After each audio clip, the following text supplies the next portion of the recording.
I hadn't seen my sister in years. We had a bit of a falling out years ago and we never made things right. While I've always felt a bit bad about it, there wasn't anything I could really do. She made up her mind to go live with this scumbag boyfriend, and not me, nor anyone else could do a thing about it.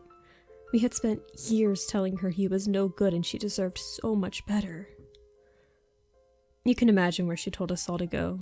She wouldn't hear a word against him. I knew better than to try to interfere. Marissa was dead set on being with this guy. He told us his name was Cody, but I wonder if that really was his name.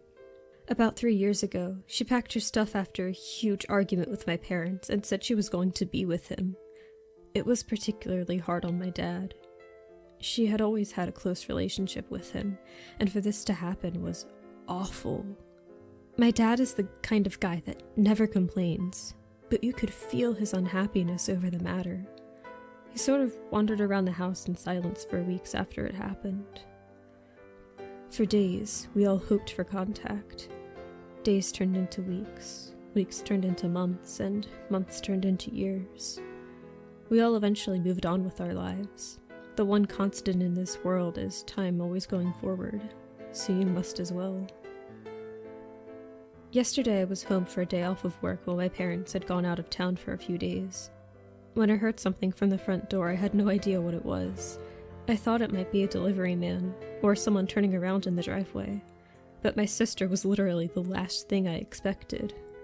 All I could do was stand there in shock. Part of me suspected I would never see her again. I had no idea how she got back, and I didn't see who had dropped her off. But that's a matter for the police to investigate now. Personally, I'm relieved my mom and dad weren't home to see such a mess. When the coroner told my dad that someone had ripped her heart out, I will never forget his response. That makes 4 of us.